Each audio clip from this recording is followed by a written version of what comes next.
um artigo importante do Joel Pinheiro, publicado na Dicta, sob o título de Méritos e Deméritos da Filosofia Acadêmica no Brasil. Então, estou preparando um escrito analisando a questão com bastante cuidado.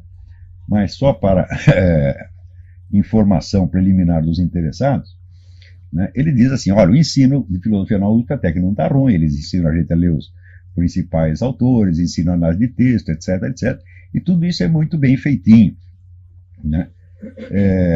Agora, o problema é que não há espaço para discussões, então não se estimula a criatividade, a opinião pessoal, então não sai de lá nenhum filósofo. Bom, isso é verdade? Isso é metade da verdade. Por quê? Evidentemente, o que falta ali não é espaço para discussão.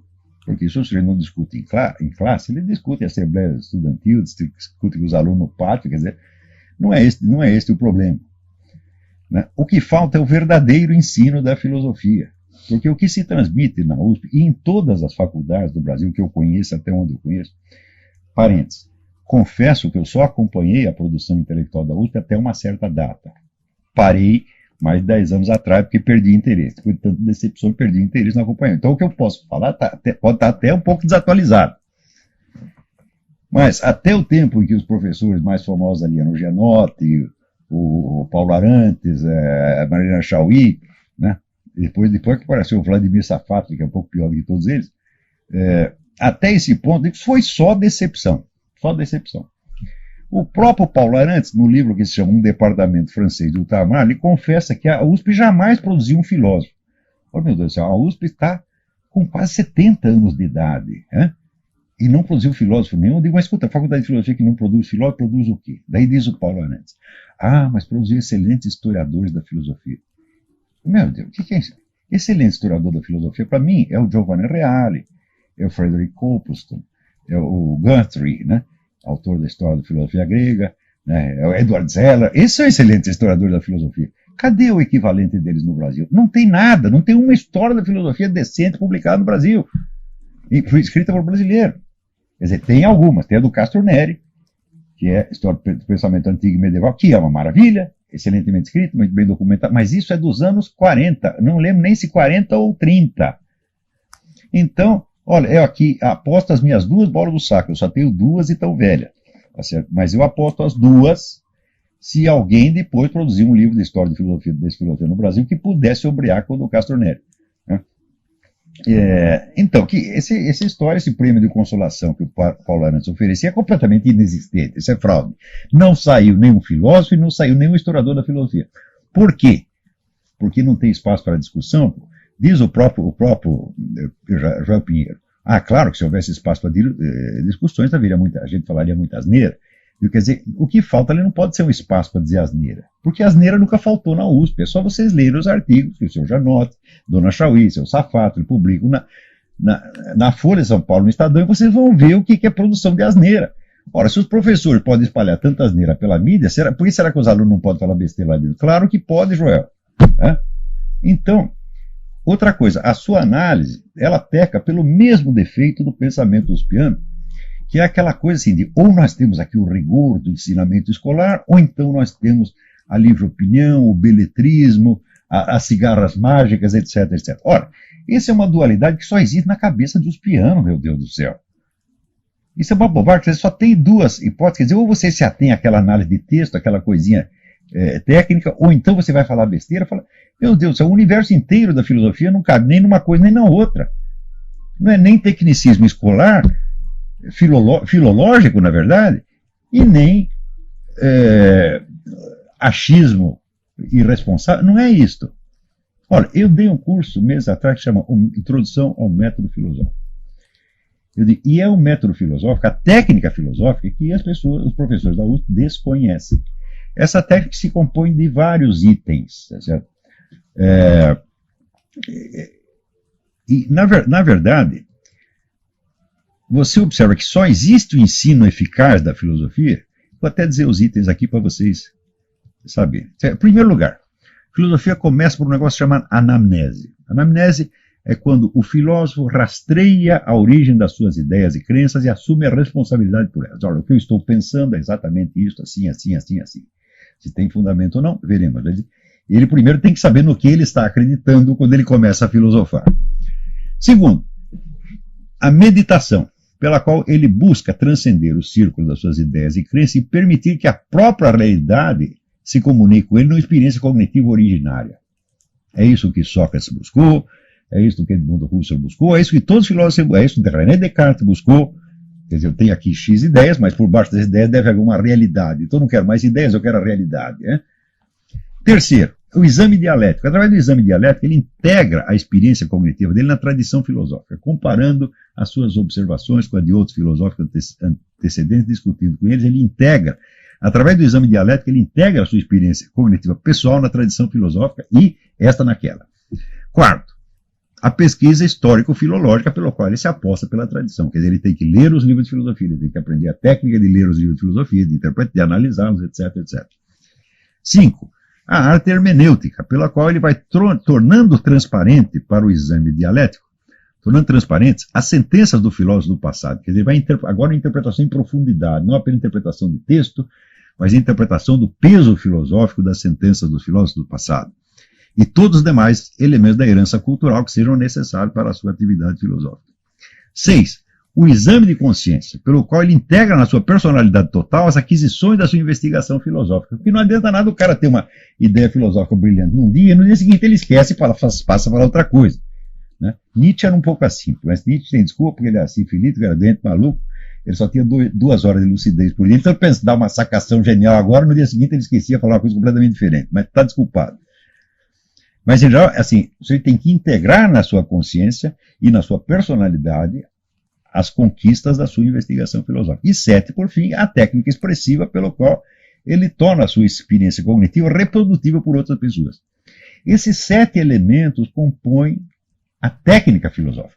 Técnica filosófica milenar, que começa com Sócrates e prossegue até hoje. Você que der essa lista, na USP só se ensina 2 itens, que são a pesquisa histórico-filológica e a hermenêutica. Ora, esses 2 itens não são a filosofia, não são a técnica filosófica. Esses são apenas a cultura filosófica. Cultura filosófica, eu vou definir rapidamente. É aquilo que o sujeito sabe de filosofia sem ter de assumir a responsabilidade de filosofar pessoalmente. No Brasil, as 2 pessoas que maior cultura filosófica que já existiram no Brasil não tinham nenhum talento filosófico. Primeiro foi o Zé Guilherme Melchior, o segundo foi o Otto Maria Carpo. O Zé Guilherme Melchior, quando ele saía do domínio próprio dele, que era as ciências sociais, a história literária, a crítica literária, e se metia a filosofar, caía num primarismo atroz, coisa que chegam a ser ridículas. E o Carpo, ele tinha a prudência de nem sequer se meter em discussões filosóficas. Ele vai lá, explica os autores, tanto literários quanto filosóficos, mas você não fica sabendo o que ele pensa a respeito deles. Se ele está contra ou a favor, você jamais fica sabendo.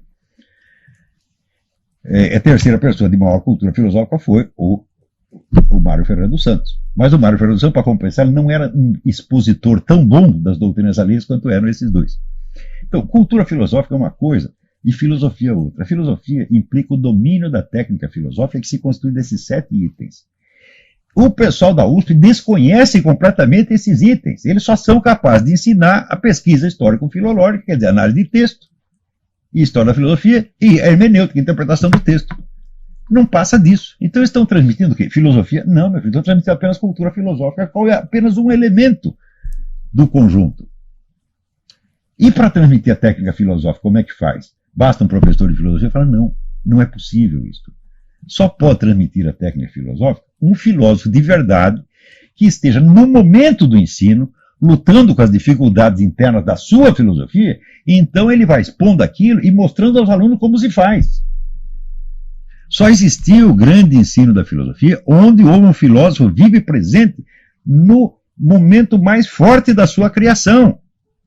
Não é isso? Quer dizer, existem inúmeros depoimentos, tá certo, de alunos, de estudantes, sobre os grandes professores que tiveram. Os quais eram grandes professores porque eram também grandes filósofos. E estavam filosofando no momento da aula. Não é assim que vai pegar um conteúdo pronto, que ele pegou num manual e explicar para os alunos. Não, ele está criando a sua filosofia naquele momento, diante dos alunos. Isso, você vê, por exemplo, Santo Alberto, que foi professor de Santo Tomás de Aquino, Hegel, né, Émile Boutroux, Félix Ravesson, Edmund Husserl, Ortega y Gasset, Alain Croce, Cassirer, Rosenstock, Foram grandes professores porque eram grandes filósofos e filosofavam na frente dos alunos. Então, isso nunca houve na USP. Nunca houve um filósofo. Não, na USP não sai nenhum filósofo porque não entrou nenhum filósofo, porra. Não sai o filósofo do corpo discente porque não tem nenhum filósofo no corpo docente. Então, o que não tem causa não tem efeito, porra. Só tem professor de filosofia. Quando apareceram filósofos de verdade, cortaram. Porque até o nosso aluno, brilhante aluno, Ronald Robson, ele conta o episódio do Willem Flusser, que era um exilado tcheco, um homem de grande gênio, que se apresentou lá para lecionar na USP, os caras não quiseram, porque ele não tinha diploma de filosofia. Então desprezaram o cara, botaram ele para lecionar na escola politécnica, onde ele estava que nem um peixe fora d'água. Quer dizer, sacanearam o homem. Ele tinha feito uma tradução do Tractatus do Wittgenstein, foi lá levar para o Janotti que também estava fazendo uma tradução, boicotou a do Flusser, publicou a dele, que é uma bela merda. Então, o Flusser, depois de tantas frustrações no Brasil, o que ele fez? Foi para a Alemanha e virou um dos filósofos de maior sucesso no meio universitário alemão. Ninguém perguntou se eu tenho diploma, cadê seu diploma? Não, cadê sua filosofia? O que ele pegou? Mostrou aqueles artigos que ele publicava no estado de São Paulo, e entre os quais a turma da USP pinava o narizinho. Porém, tem coisa pior que a USP fez. Em 1950, quando teve o concurso para provimento da cátedra de filosofia na USP, a primeira cátedra, apresentaram vários candidatos: João Cruz Costa, Oswaldo de Andrade, Vicente Ferreira da Silva, Heraldo Barbuí, Luiz Washington Vita e Renato Cyril Tcherna, Bom, Tcherna e Barbuí são caras altamente qualificados do ponto de vista técnico. O Vicente, embora seja um filósofo vacilante, tenha mudado de orientação várias vezes, o Vicente era um gênio, para dizer o mínimo.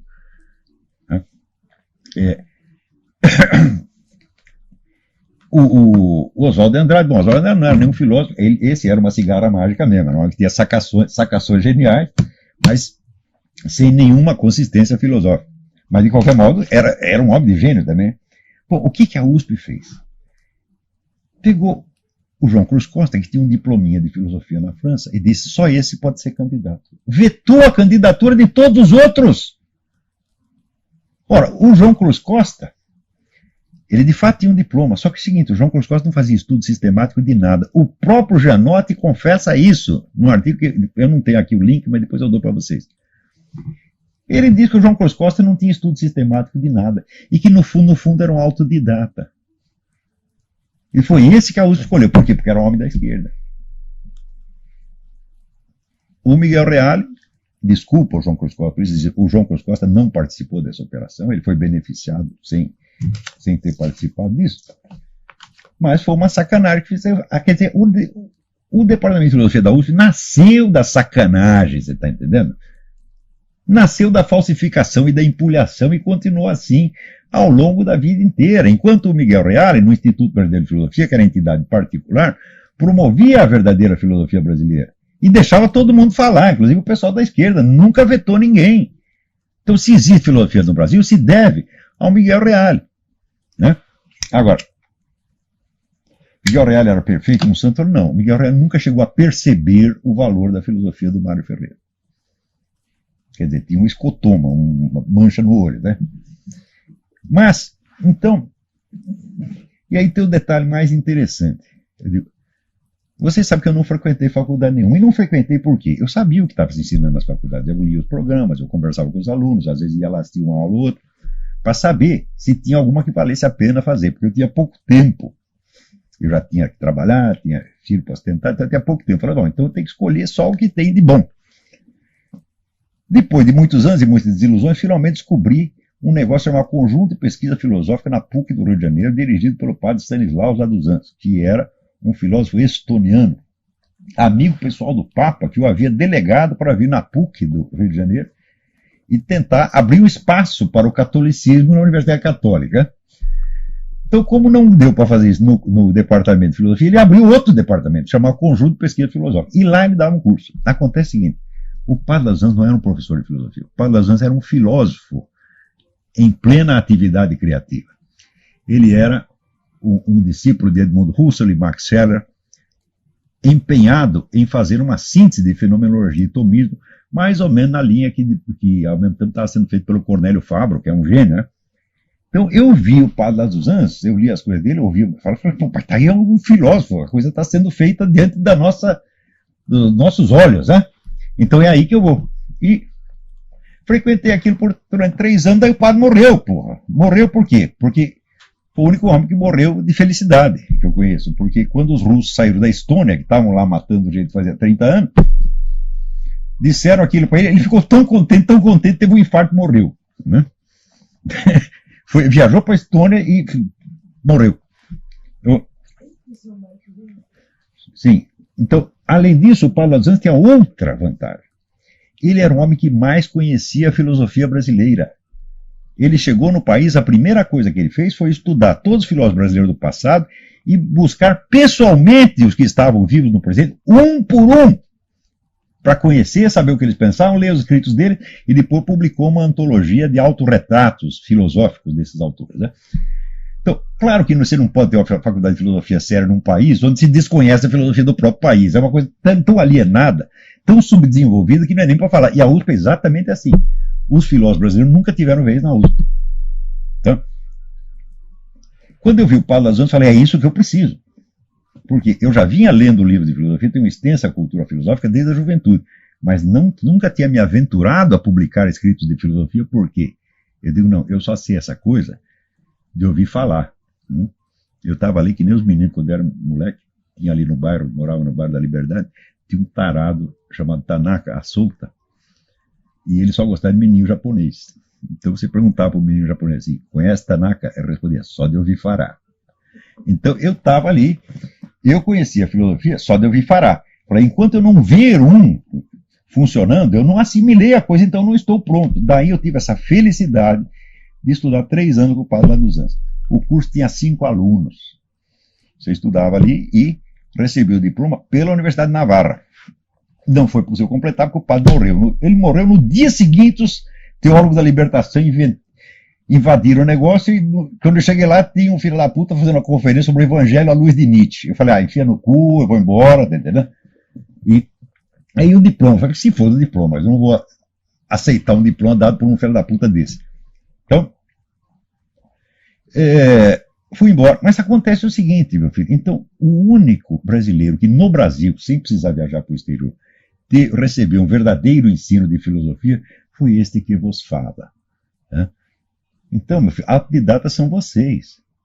Eu tive o verdadeiro ensino de filosofia dado por um verdadeiro filósofo. O Padre Las dos Anjos, nas aulas dele, ele pegava um problema de filosofia e daí eu analisava segundo as perspectivas que vinham desde os pré-socráticos até a fenomenologia, a escola analítica, o marxismo, etc, etc. E integrando tudo aquilo no pensamento dele, no fim ele dava a solução que ele propunha. Então não é apenas que ele estava expondo as filosofias do passado, não, ele as integrava no seu pensamento como elemento da sua dialética interna, um negócio maravilhoso. E é isso que um filósofo tem de fazer. As pessoas aprendem filosofia porque elas viram filósofos fazendo isso. As pessoas viram Hegel fazendo isso, viram Boutroux fazendo isso, viram Raveson fazendo isso, viram Alain fazendo isso, viram Benedetto Croce fazendo isso. Então eles sabem o que é. É aquela parte do aprendizado que não dá para você absorver só com livros. É aquela parte que só se transmite o contato pessoal. Isso aí, todos os alunos desses grandes professores testemunham isso. Ora, em qualquer técnica, meu filho, existe um elemento de presença pessoal que é indispensável. Por exemplo, você pode aprender a dirigir automóvel só lendo o manual de instruções? Você pode aprender a cantar só lendo o manual de instruções?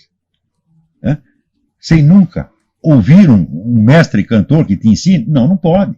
Você pode aprender a atuar no teatro sem você ter, né, um instrutor como Stanislavski que explica e mostra como faz e você vê aquilo. Não é possível. Mesmo na ciência física e na química, você não pode operar sem certos equipamentos cujos técnicos, para aprender a manipular aquilo, tem que ter anos de convivência e de convivência com outro técnico, o mestre que os ensina, havendo nesse ensinamento muito de prática direta e de transmissão não verbal. Quer dizer, você vê o sujeito fazendo, e aí você aprende. Quer dizer, este elemento, vamos dizer, da presença pessoal e do subjetivo, existe até nas ciências mais exatas e impessoais. Quanto mais não existirá na filosofia, meu Deus do céu.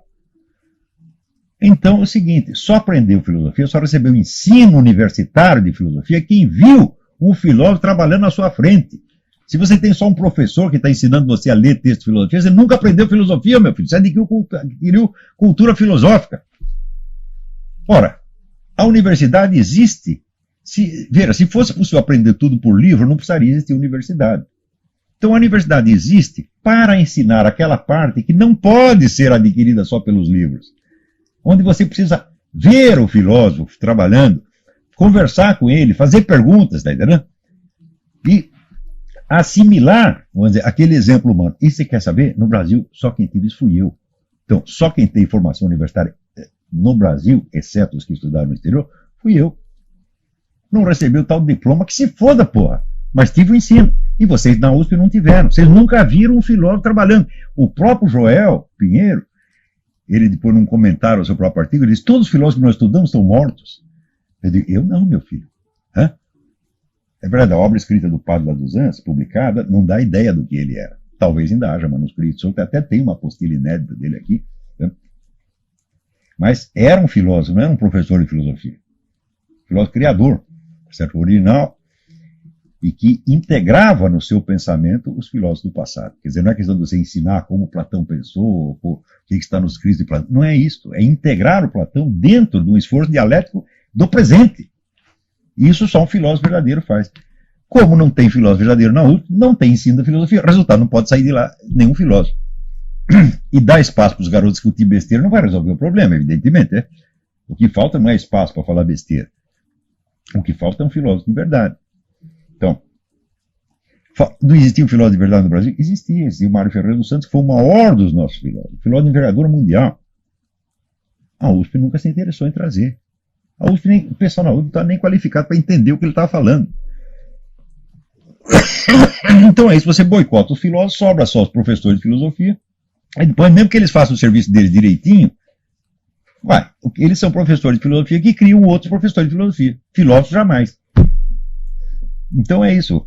O mal que você viu, Joel Pinheiro, existe, mas a solução que você está dando não funciona. O que falta não é espaço para discussão, o que falta é ensinar a técnica filosófica, coisa que só o filósofo de verdade pode fazer.